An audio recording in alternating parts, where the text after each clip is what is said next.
Hello everyone, তোমরা কেমন আছো? আশা করছি ভালো আছো। আমি তো খুবই ভালো আছি। তোমরা হঠাৎ করে খুব অবাক হচ্ছ না যে তোমাদের দাদা আমাকে কেন গোলাপ ফুল, তারপরে চকলেট, অঞ্জলি জুয়েলার্সের ব্যাগ থেকে গিফট কেন দিচ্ছে? অবাক হচ্ছ তাই না? আসলে এই ভিডিওটা 5th অ্যানিভার্সারির দিন রাত্রিবেলায় করা হয়েছিল, মানে আগামী বছর আবার আমার অ্যানিভার্সারি আসতে চলেছে, মানে অঘ্রাণ মাসে। তো ওটা দেরি আছে, আর এই ভিডিওটা তখন করা হয়েছিল, কিন্তু কিছুতেই ও আমাকে ভিডিওটা তোমাদের সাথে শেয়ার করতে দেবে না।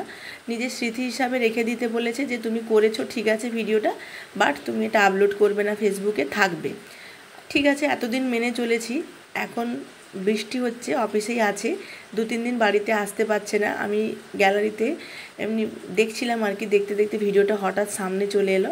ভাবলাম ও যেহেতু আমার পাশে এখন নেই, ভিডিওটা আমি একটু শেয়ার করে ফেলি তোমাদের সাথে। বাড়িতে এসে আমাকে বকুক আর যাই করুক, এটার মধ্যে কী খারাপ আছে বন্ধুরা, তোমরাই বলো। ও আমাকে একটা চকার গিফট করেছে, আমার খুব পছন্দের এটা। আর গোলাপ কে ভালোবাসে না বলো, ফুল তো সবাই ভালোবাসে, আর চকলেট তো তার সাথে আছেই। ও এটা আমাকে হাতে করে দিয়েছে, এটাই তার ওর লজ্জা। ও ক্যামেরার সামনে সবসময় আসতে চায় না, কিছুতেই আসতে চায় না। হ্যাঁ, এটাও ঠিক যে আসতে চায় না বলে যে আমাকে কিছু করতে দেয় না তা না, আমি যেটা করি ও আমাকে খুবই সাপোর্ট করে, কারণ আমি তো তেমন কোনো খারাপ কিছু করি না, শুধু রান্নার ভিডিও করি, সেই জন্য আমাকে খুব সাপোর্ট করে। কিন্তু ও নিজে ক্যামেরার সামনে সবসময় আসতে চায় না।